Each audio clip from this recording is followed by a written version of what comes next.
Assalamualaikum dear students. Now welcome to the second part of the lecture. अच्छा, इसमें जो चीज़ें मैंने लिखी हुई है वो ऑलरेडी मैं पीछे आप लोगों को डिस्क्राइब कर चुकी हूँ कि by increasing the concentration of the rate of the reaction increases, वो बहुत अच्छी तरीके से हम पढ़ चुके हैं. सही, जो न्यू चीज़ इसमें थोड़ी सी है वो ये है कि how we can write down a specific rate law for specific reaction.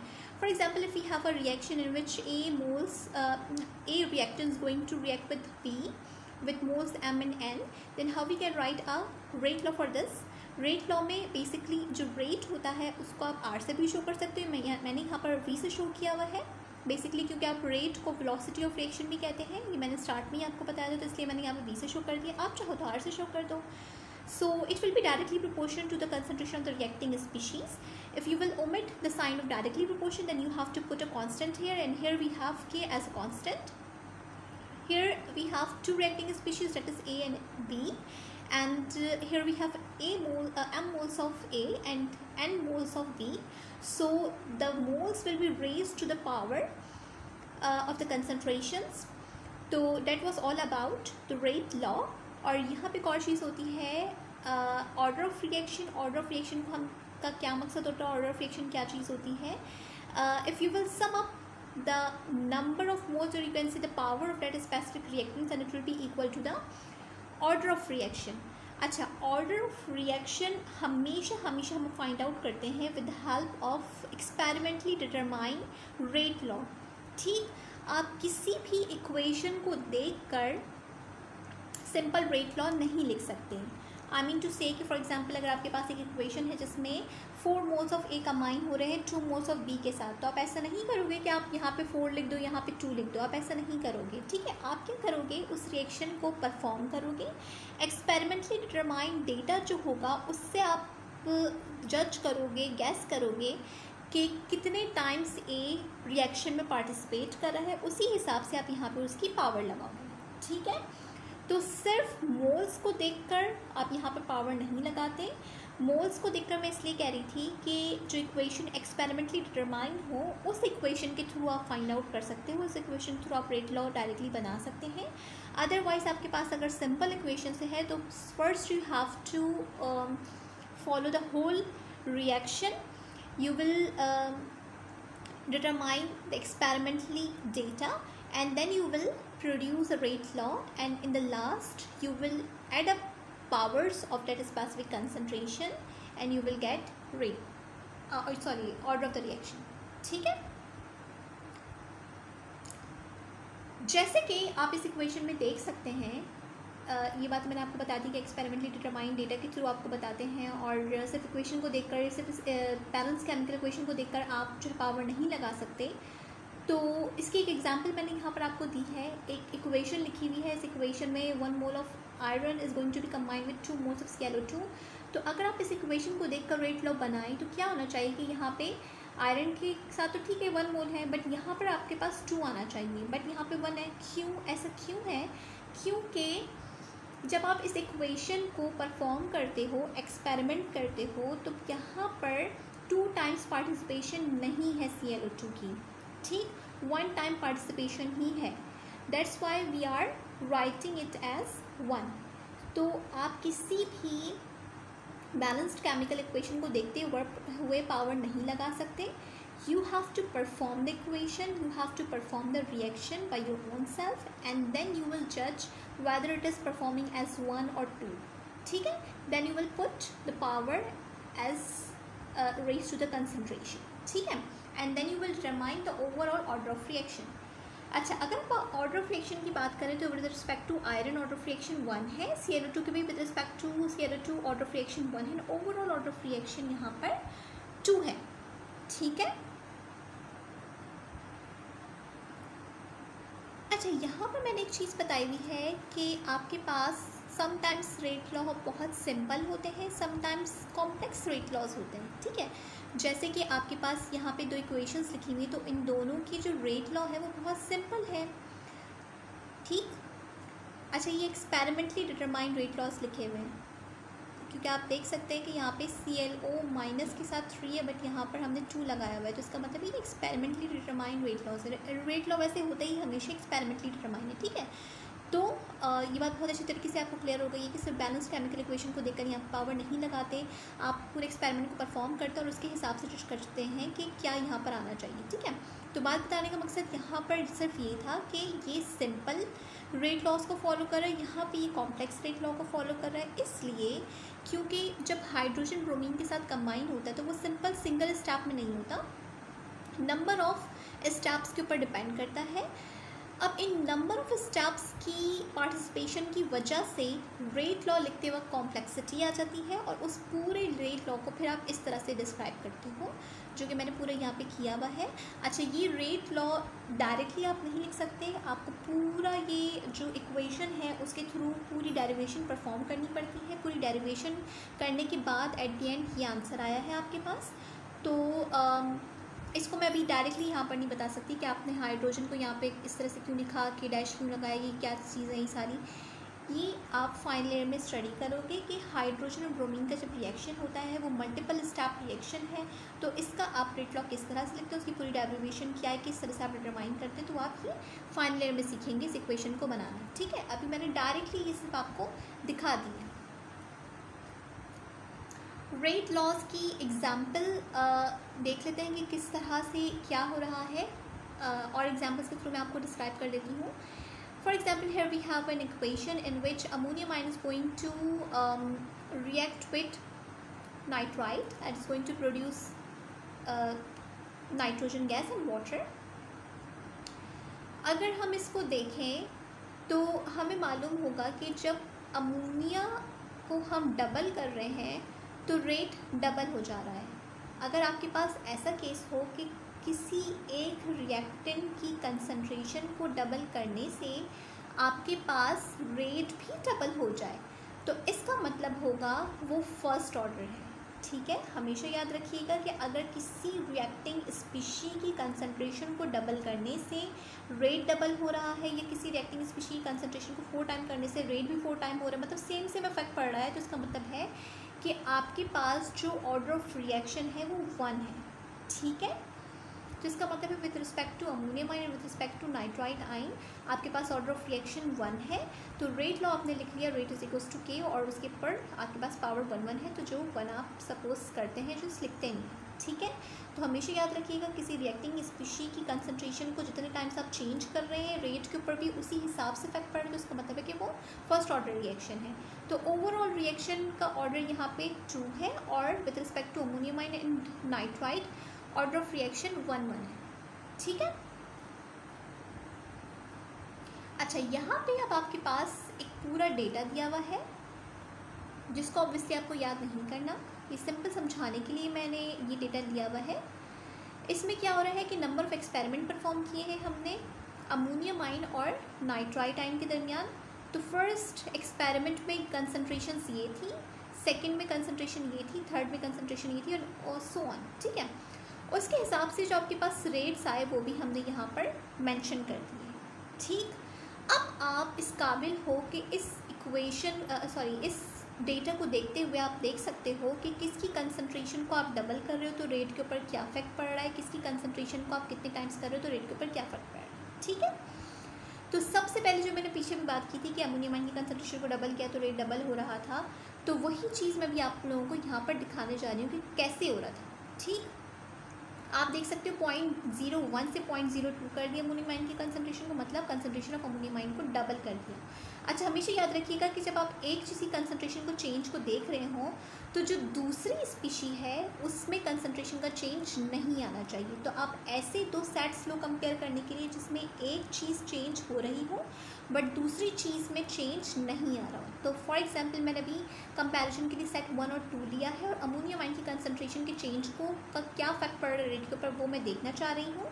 तो यहाँ पर देखिए फर्स्ट सेट में कंसंट्रेशन अमोनियम आयन की डबल हो रही है बट नाइट्राइट की कंसंट्रेशन में कोई चेंज नहीं आ रहा। तो आपको ऐसे ही 2 सेट सेलेक्ट करने होंगे कि जिसमें एक चीज़ चेंज हो रही हो बट दूसरी चीज़ कांस्टेंट हो, तभी आप पहले वाले के इफेक्ट को स्टडी कर सकते हो। तो आप देख सकते हैं यहाँ पे कि concentration of ammonium ion double करने से रेट भी डबल हो गया, 5.4 से 10.8 हो गया, एग्जैक्ट डबल हुआ है। तो इसका मतलब है कि आपके पास जो ऑर्डर ऑफ रिएक्शन है with respect to ammonium ion is first order.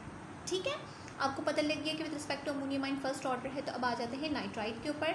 Nitrite में फर्स्ट और सेकंड साइड को अगर आप देखें तो सेम कंसंट्रेशन, ऑब्वियसली फिर इसको देखने का कोई फ़ायदा नहीं है, तो फिर हम नीचे आ जाते हैं। ये भी सारी सेम कंसंट्रेशंस चल रहे हैं, इसको देखते हैं। इसमें आपने 0.02 लिया, 0.02 से 0.04 पे जब आप गए, यानी कि आपने कंसंट्रेशन ऑफ नाइट्राइट को डबल किया, तो इसमें भी रेट डबल हो गया। देख सकते हैं आप 10.8 से एग्जैक्टली 21.6 हो गया, मतलब एग्जैक्टली डबल हो गया। तो इसका मतलब है कि when you are going to double the concentration of nitrite, rate of reaction is also going to double. That means with respect to nitrite the order of reaction is first order। ठीक है। अच्छा, इस set में भी अगर आप देखें तो 5 और 6 सेट को मैं स्टडी कर रही थी विद रिस्पेक्ट टू नाइट्राइट, तो इसमें आप देख सकते हैं कि इस वक्त अमोनियम आयन की जो कंसंट्रेशन है वो कांस्टेंट है। ये हम इस वजह से करते हैं कि अगर आपने दोनों ऐसे सेट ले लिए जिसमें दोनों की concentration at a time change हो रही है, तो आप जज नहीं कर पाओगे कि रेट ऑफ रिएक्शन में जो चेंज आ रहा है वो with respect to first reactant आ रहा है या with respect to second reactant आ रहा है। तो हमेशा जब भी आप किसी चीज़ के चेंज को स्टडी करते हो तो एक चीज़ को कांस्टेंट रखते हो, दूसरी चीज़ को वेरी कर रहे हो, तो ताकि उसके चेंज को आप, उसकी इफेक्ट को आप स्टडी ईजिली कर सको। ठीक है। तो ये आपके पास मैंने पूरा डेटा दिया हुआ है जिसमें जो है चेंज आ रहा है, आप इसको ईजिली देख सकते हैं, देख लीजिएगा आप इसको। अच्छा, इसको जज करने के बाद हमने रेट लॉ बनाना है। तो रेट लॉ बनाने के लिए हम क्या करेंगे, रेट डायरेक्टली प्रोपोर्शन है अमोनियम आयन की, यानी कि जितना रेट आप जो है डबल हुआ तो अमोनियम की कंसंट्रेशन भी डबल हुई थी उस वक्त। ये कह सकते हो कि अमोनियम आयन की कंसंट्रेशन आपने जब डबल की तो रेट भी डबल हुआ, तो इसका मतलब डायरेक्टली प्रोपोर्शन है। इसी तरह नाइट्राइट भी है। When we will combine these two equations, we will get this equation, and when you will omit the directly proportion sign, you will get constant here। ठीक है। So this is the rate law for that specific reaction। ठीक है, this is the experimentally determined rate law। ठीक है। तो किसी भी equation के थ्रू आप कैसे एक्सपेरिमेंट परफॉर्म करते हैं और उस डेटा को कैसे इंटरप्रीट करते हैं और इंटरप्रीट करने के बाद कैसे रेट लॉ बनाती है, मैंने आपको पूरा अच्छे तरीके से डिस्क्राइब कर दिया। होप सो आप लोगों को इसमें कोई डिफ़िकल्टी नहीं होगी। अच्छा, इंटीग्रेटेड रेट इक्वेशन के बारे में मैंने आपको बताया था। इंटीग्रेटेड रेट इक्वेशंस क्या होती हैं, हर ऑर्डर के लिए इंटीग्रेटेड रेट इक्वेशन डिफरेंट होती है। 0 ऑर्डर के लिए डिफरेंट होगी, फर्स्ट ऑर्डर के लिए डिफरेंट होगी, थर्ड, सेकेंड, इन सब ऑर्डर्स के लिए डिफरेंट होगी। ठीक है। तो वो क्या है, वो इंटीग्रेटेड रेट इक्वेशंस यहाँ पे मैंने मेंशन कर दी है। देख सकते हैं आप कि एक इक्वेशन यहाँ पे मैंने मेंशन किया है जिसमें ये 0 ऑर्डर है। 0 ऑर्डर का मतलब ये होता है कि rate of reaction concentration of reactant के ऊपर डिपेंड नहीं कर रहा, और you can say the rate of reaction is independent of the concentration of reactant. मतलब आप कंसंट्रेशन ऑफ रिएक्टेंट कुछ जितना भी चेंज कर लें, रेट के ऊपर कोई इफेक्ट नहीं पड़ रहा, उसको आप कहते हो order, 0th order of reaction. जैसे कि आपने स्टडी किया होगा कि क्लोरीन की जो डिकम्पोजिशन होती है, क्लोरीन आयन फॉर्मेशन होती है, तो उसमें वो जो रिएक्शन वो बेसिकली क्लोरीन आयन की कंसंट्रेशन के ऊपर डिपेंड नहीं कर रहा होता, वो बेसिकली डिपेंड कर रहा होता है लाइट के ऊपर। अगर वहाँ पे लाइट अवेलेबल होगी then the reaction will proceed, अगर लाइट अवेलेबल नहीं होगी तो कंसंट्रेशन ऑफ क्लोरीन आप जितनी भी ले लें वो रिएक्शन को प्रोसीड नहीं करेगी। ठीक है। तो यहाँ पे आप देख सकते हैं डिफरेंशियल फॉर्म भी लिखी हुई है, इंटीग्रेटेड रेट इक्वेशन भी लिखी हुई है। इसमें ए जो है वो है concentration at different time interval. ठीक, ए नॉट जो है वो इनिशियल कॉन्सेंट्रेशन ऑफ रिएक्टेंट है, और ए जो है वो कंसंट्रेशन ऑफ रिएक्टेंट है एट स्पेसिफिक टाइम। मतलब अगर यहाँ पे 2 मिनट्स लिया हुआ है तो 2 मिनट्स के ऊपर कितना जो है रिमेनिंग कंसंट्रेशन बच गई है रिएक्टेंट की, ये वो चीज़ है। ठीक है। सिमिलरली यहाँ पर इंटीग्रेटेड फॉर्म फर्स्ट ऑर्डर के लिए है, सेकेंड ऑर्डर के लिए है, और आपके पास second order with different initial concentration है। ठीक है। 2 चीज़ें हो सकती हैं आपके पास, या तो आप सेकेंड ऑर्डर का रेट इक्वेशन परफॉर्म करो सेम इनिशियल कंसंट्रेशन के साथ, यानी कि दोनों आपने रिएक्टेंट्स को फॉर एग्जांपल 0.1 ले लिया, 0.2 ले लिया, वो 1 मोलर ले लिया, whatever you want to take, but same initial concentration होनी चाहिए। ठीक। बट अगर आपने डिफरेंट इनिशियल कंसंट्रेशन के साथ काम किया, लाइक एक को आपने 0.1 ले लिया, दूसरे को आपने 0.2 ले लिया, या एक को आपने 1 ले लिया, दूसरे को 2 ले लिया, डिफरेंट ले ली कंसंट्रेशंस, तो उस वक्त आपके पास जो इक्वेशन बनेगी वो ये बनेगी। ठीक है। तो this is same initial concentration, this is different initial concentration. ठीक है। अच्छा, ऑर्डर ऑफ रिएक्शन के बारे में ऑलरेडी आपको बता चुकी हूँ कि क्या होता है कि ऑर्डर ऑफ रिएक्शन में ज़ीरोथ ऑर्डर में रेट ऑफ रिएक्शन का कंसंट्रेशन के ऊपर कोई इफेक्ट नहीं पड़ता। ये कंसंट्रेशन चेंज का रेट ऑफ रिएक्शन के ऊपर कोई इफेक्ट नहीं पड़ता। आप चाहे कंसंट्रेशन को डबल कर दो, ट्रिपल कर दो, रेट ऑफ रिएक्शन के ऊपर कोई इफेक्ट नहीं पड़ेगा। तो उसको आप कहते हो ज़ीरोथ ऑर्डर, मतलब कंसंट्रेशन की चेंज का कोई इफेक्ट ही नहीं पड़ रहा ऑर्डर ऑफ रिएक्शन का के ऊपर, तो इसको आप कहोगे ज़ीरोथ ऑर्डर। ठीक है। फर्स्ट ऑर्डर के बारे में आपको बता चुकी हूँ कि इफ़ यू आर डबलिंग और ट्रिपलिंग और quadruple the concentration of reactant, और उसी हिसाब से एग्जैक्टली रेट ऑफ रिएक्शन भी डबल, ट्रिपल या क्वाड्रुपल हो रहा है, तो उसको आप कहोगे फर्स्ट ऑर्डर ऑफ रिएक्शन। ठीक है। सेकेंड ऑर्डर ऑफ रिएक्शन का मतलब ये होगा कि अगर आप किसी चीज़ की कंसंट्रेशन को डबल कर रहे हो, मतलब एक टाइम चेंज लेकर आ रहे हो और जो रेट ऑफ रिएक्शन है उसके ऊपर डबल चेंज आ रहा है, तो उसको आप कहोगे सेकेंड ऑर्डर रिएक्शन। ठीक है। सेकेंड मतलब टू, तो डबल उसके ऊपर चेंज आ रहा होगा। फॉर एग्जांपल, अगर आपने 2 टाइम्स कर दिया कंसंट्रेशन को तो रेट 4 टाइम्स हो गया। अगर आपने यहाँ पर 4 टाइम्स किया तो रेट यहाँ पे 8 टाइम्स हो गया, मतलब हर चीज़ का डबल चेंज आ रहा है, तो उसको आप कहोगे कि ये आपके पास सेकेंड ऑर्डर रिएक्शन है। ठीक है। फर्स्ट ऑर्डर की एक छोटी सी एग्जांपल मैंने यहाँ पर मेंशन कर दी है, जिसमें मिथाइल आइसोनाइट्राइल कन्वर्ट हो रहा है एसीटोनाइट्राइल में। तो आप कैसे जज करोगे कि this is a first order reaction?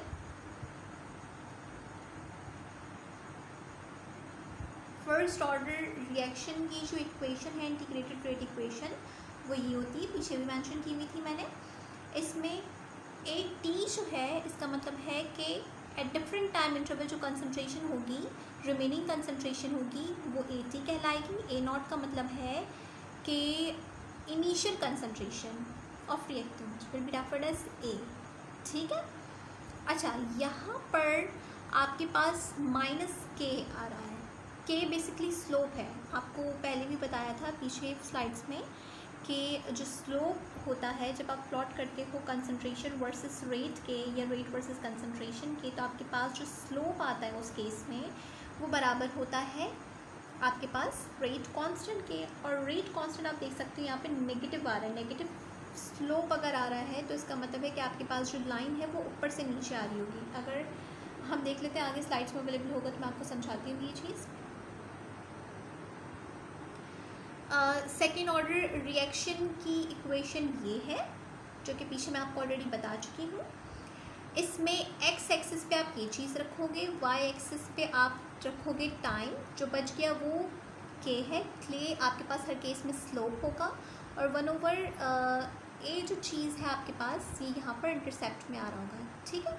तो जब आप ग्राफ प्लॉट करोगे तो आप देख लीजिएगा, कोई सी भी इक्वेशन हो उसमें y = mx + c वाली इक्वेशन लगती है। जब आप उसको ग्राफ में प्लॉट कर रहे होते हो तो आप देख लीजिएगा रख के कि ये चीज़ x एक्सिस पर आ रही है, y एक्सिस पे जो है आपके पास टाइम आ रहा है, और इंटरसेप्ट कहाँ पे आ रहा है आपके पास, और स्लोप क्या चीज़ है, k है। ठीक है।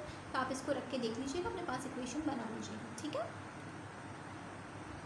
अच्छा, ऑर्डर ऑफ रिएक्शन कैसे डिटरमाइन करते हैं, एक और एग्जांपल मैं यहाँ पर दे रही हूँ। जिस फॉर एग्जांपल NO2 है, NO2 is going to dissociate into NO and half oxygen. तो ये आपके पास पूरी इक्वेशन है। इस इक्वेशन को देखते हुए आप रेट लॉ नहीं बना सकते। इस इक्वेशन को देखते हुए आप ऑर्डर ऑफ रिएक्शन नहीं बता सकते कि NO2 की रिस्पेक्ट से 1 है, आप ऐसा नहीं कह सकते। ठीक है। तो आपको क्या करना पड़ेगा, you have to perform the reaction.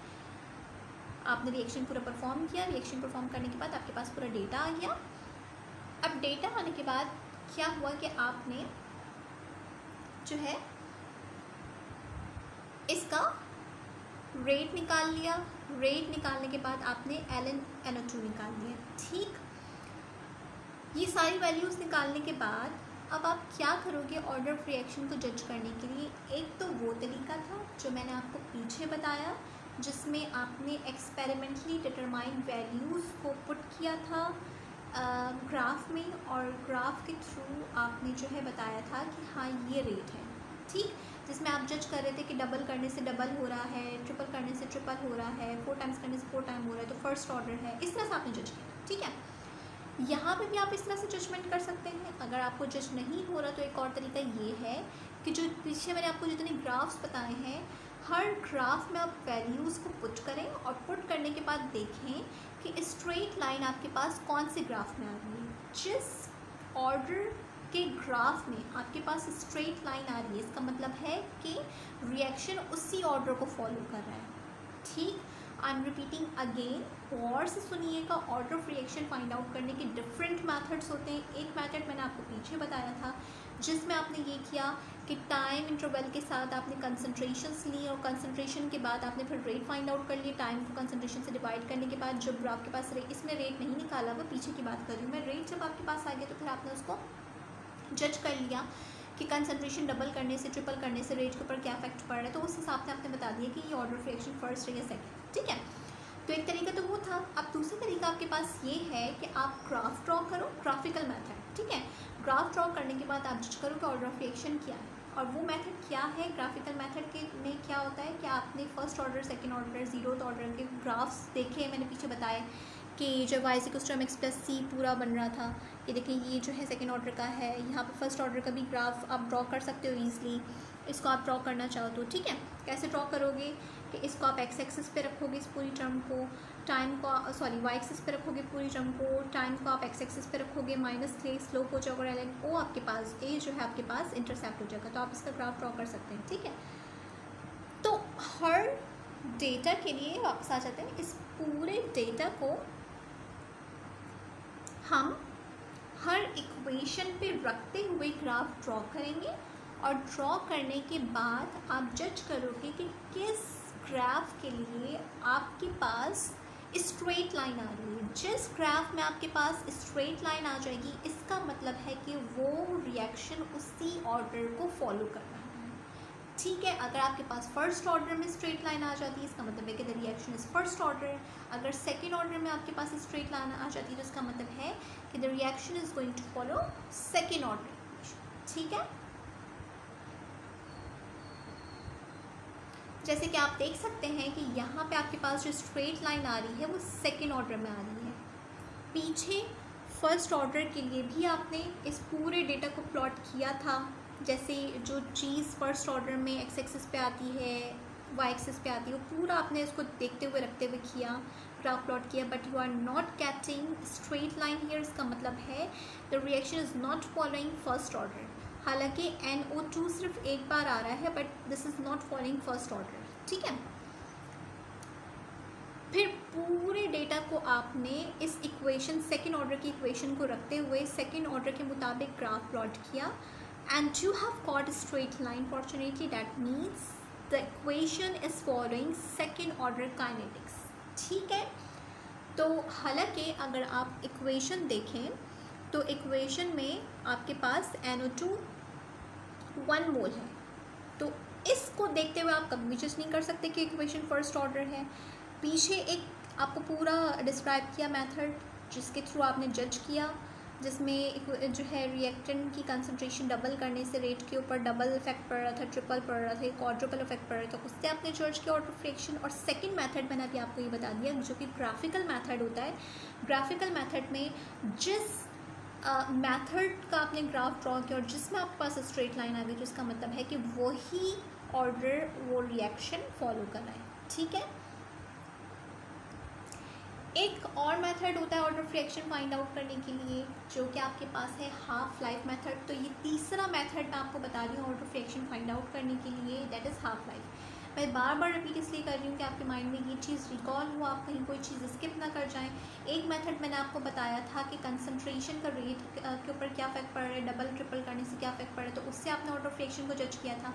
Second method मैंने अभी पीछे आपको बताया, ग्राफिकल मेथड था कि जिस इक्वेशन को आपने पूरा करने के बाद उस ग्राफ को ड्रॉ कर लिया, जिस ग्राफ में आपके पास स्ट्रेट लाइन आ रही है, इसका मतलब है कि वो इक्वेशन उसी ग्राफ को, उसी ऑर्डर को फॉलो कर रही है। ठीक है, थर्ड मेथड आपके पास order of reaction find out करने का होता है हाफ लाइफ मेथड। ये हाफ लाइफ मेथड आप अपने ये जो हमारी लैब आ रही है इसमें भी आप परफॉर्म करोगे। बहुत सारे स्टूडेंट्स परफॉर्म कर भी चुके हैं, अब कुछ स्टूडेंट्स आएंगे तो वो भी परफॉर्म करेंगे, तो चीज़ें तरीके से क्लियर हो जाएगा। हाफ लाइफ मेथड में आपको मैं बता चुकी हूँ कि हाफ लाइफ के नेम से इंडिकेट हो रहा है कि किसी भी रिएक्शन को हाफ अगर हम कंप्लीट करें तो उसमें कितना टाइम ट्रेवल कंज्यूम होता है, उसको कहते हैं हम half life, that is specific reaction. Half life of that specific reaction के लिए अगर हम देखें तो हर इक्वेशन के लिए, हर ऑर्डर के लिए स्पेसिफिक इक्वेशन होती है। ज़ीरोथ ऑर्डर के लिए ये इक्वेशन होती है, फर्स्ट के लिए ये होती है, सेकंड के लिए होती है। ठीक है, तो ऑर्डर ऑफ रिएक्शन के लिए अगर हम देखें और हाफ लाइफ की बात करें तो half life for zeroth order initial concentration के ऊपर डिपेंड करती है रिएक्टेंट की, जैसे कि आपको इक्वेशन से नज़र आ रहा है। ठीक है, फर्स्ट ऑर्डर की अगर हम बात करें तो हाफ लाइफ के इक्वेशन के through half life initial concentration के ऊपर डिपेंड नहीं करती, क्योंकि आपको यहाँ पे देखिए ए नज़र ही नहीं आ रहा। ठीक, सेकेंड ऑर्डर की अगर हम बात करें तो हाफ लाइफ इनिशियल कंसंट्रेशन के ऊपर डिपेंड करती है। ठीक है, तो मैं सिर्फ यहाँ पे इक्वेशन के थ्रू आप किस तरह जज कर सकते हैं कि हाफ लाइफ किसके ऊपर डिपेंड करती है, किसके ऊपर डिपेंड नहीं करती, तो वो सिखा रही हूँ यहाँ पर कि ज़ीरोथ ऑर्डर में हाफ लाइफ इनिशियल कंसंट्रेशन के ऊपर डिपेंड करती है और रेट कांस्टेंट के ऊपर डिपेंड करती है। फर्स्ट ऑर्डर के केस में हाफ लाइफ इनिशियल कंसंट्रेशन के ऊपर डिपेंड नहीं करती, क्योंकि यहाँ पे इनिशियल कंसंट्रेशन क्या आपको इस इक्वेशन में नज़र ही नहीं आ रही है। सेकेंड ऑर्डर में हाफ लाइफ इनिशियल कॉन्सेंट्रेशन के ऊपर डिपेंड करती है, और वो किस तरह डिपेंड करती है, वो रेशियो में डिपेंड करती है। ठीक है, ये आपके पास ग्राफ बना हुआ है। ग्राफ में फर्स्ट हाफ लाइफ जो किसी इक्वेशन की होगी, किसी रिएक्शन की होगी, वो ये है। सेकेंड हाफ लाइफ उसकी भी हाफ हो जाएगी, और थर्ड अगर हाफ लाइफ देखें तो इसका भी हाफ हो जाएगा। ठीक है, तो एक इक्वेशन में, एक रिएक्शन में नंबर ऑफ हाफ लाइफ्स हो सकती हैं। नंबर ऑफ हाफ लाइफ्स का मतलब ये क्या है कि पहले ओवरऑल रिएक्शन का हाफ देख लें, वो फर्स्ट हाफ लाइफ कहलाएगी, फिर जो रिमेनिंग रिएक्शन हो उसका हाफ कर ले, वो सेकेंड हाफ लाइफ होगी, फिर जो रिमेनिंग रिएक्शन हो जो बच जाए उसका भी हाफ कर ले, वो थर्ड हाफ लाइफ हो जाएगा। ठीक है, हाफ लाइफ फर्स्ट ऑर्डर के लिए किस तरह निकालते हैं, उसकी इक्वेशन किस तरह बनती है, वो यहाँ मैंने बताई दी है। जो फर्स्ट ऑर्डर के लिए जो इक्वेशन होती है इंटीग्रेटेड रेट इक्वेशन, वो ये होती है आपके पास ln A is equals to ln A naught minus KT। ln A here is the concentration, remaining concentration of the reactant at a specific time. A naught is the initial concentration. तो half life का मतलब ये है कि concentration half होगी, initial concentration half होगी। ठीक है, तो मैं यहाँ पर जब हाफ लाइफ के लिए इक्वेशन लिखूँगी तो A नहीं लिखूँगी, मैं कर दूँगी 0.5 A नॉट। 0.5 मैंने क्यों लिखा कि जब आप 1/2 A नॉट लिखोगे तो 1/2 डिवाइड करने के बाद 0.5 ही आएगा, तो मैंने डायरेक्ट यहाँ पे 0.5 A नॉट लिख दिया। ठीक है, और सिर्फ इक्वेशन को यहाँ पर अरेंज किया है। ln कांस्टेंट है, यहाँ पे भी ln है, यहाँ पे भी ln है। जब ln A नॉट यहाँ पे पॉजिटिव का यहाँ पर आएगा तो ये डिवाइड में चला जाएगा और ln जो है वो कांस्टेंट बाहर निकल जाएगा। ठीक है, तो यहाँ पर जो A है वो हाफ लाइफ के केस में 0.5 A नॉट हो जाएगा। 0.5 कहाँ से आया, 1/2 बेसिकली जो है हाफ के लिए आप 1/2 का टर्म जो है वो यूज़ करते हो, और वो टर्म जो है डिवाइड होने के बाद 0.5 हो जाएगा। ठीक है, ओवरऑल रिएक्शन वैसे ही रहा, वही रहा। 0.5 A नॉट आपस में एक दूसरे से कैंसिल आउट हो गया। सिंपल आपके पास बचा ln 0.5। ln 0.5 जब आप लेते हो तो वो जो है बेसिकली बन जाता है 2, और 2 का जब ब्लॉक आप लेते हैं तो ये बन जाता है। अब बेसिकली यहाँ पे जो ये हाफ है वो जब आप इस पूरे को सॉल्व करोगे तो ये सॉल्व होने के बाद ln 2 आ जाएगा, और log ऑफ 2 लोगे, log ऑफ नेचुरल 2 लोगे तो ये बन जाएगा 0.693। ठीक है, तो आपके पास इस पूरे ओवरऑल रिएक्शन को आप जब सॉल्व करोगे तो it will become 0.693 divide by K and T half. ठीक है, एक सिंपल सा यहाँ पे न्यूमेरिकल है, वो देख लेते हैं। न्यूमेरिकल ये है कि if you are given half life of N2O5 that is 5.7 exponent minus 4 seconds, so determine the rate constant. यहाँ पे आपको दिया हुआ है, टाइम दिया हुआ है हाफ लाइफ का कि इतना टाइम है हाफ लाइफ का, और रेट कांस्टेंट फाइंड आउट करें। तो फर्स्ट ऑर्डर के लिए ये मैं पूरा पीछे हम डिस्क्राइब कर चुके हैं कि N2O5 जो फर्स्ट ऑर्डर को फॉलो कर रहा था, तो उसके लिए आप फॉर्मूला क्या यूज़ करोगे, 0.693 डिवाइड बाई K, या you can say ln 2 divide by K। तो सिंपल 0.693 डिवाइड बाई K लिख लो तो ज़्यादा अच्छा, आपके लिए ईजिली हो जाएगी कैलकुलेशन। कि आपके पास कितना दिया हुआ है, 5.7 एक्सपोनेंट माइनस 4 सेकेंड इनवर्स दिया हुआ है। टाइम आपको फाइंड आउट करना है. You have simply divide these 2 values and you have got half life. ठीक है, तो बेसिकली आपको यहाँ पे हाफ लाइफ फाइंड आउट करनी थी. रेट कांस्टेंट आपको दिया हुआ था, आपने वैल्यूज पुट की, सिंपल आपके पास टाइम आ गया हाफ लाइफ का, और it will be in second inverse. क्यों? क्योंकि आपके पास जो रेट कांस्टेंट की यहाँ पे वैल्यू यूनिट है वो सेकेंड इनवर्स में है, तो आप जो टाइम है, टाइम की यूनिट को भी आप सेकेंड्स में शो करोगे. अगर यहाँ पे रेट कांस्टेंट की वैल्यू मिनट इनवर्स में होती तो आप जो टाइम है, टाइम को भी आप मिनट्स में शो करते. ठीक है, बट यहाँ पे कन्वर्जन कर दिए. कन्वर्जन अगर आप चाहें तो कर लें, सेकेंड्स को मिनट्स में कन्वर्ट किया गया है, तो वो कोई इतनी डिफिकल्ट बात नहीं है. सही है. तो that was all about the second lecture. Thank you so much for listening me.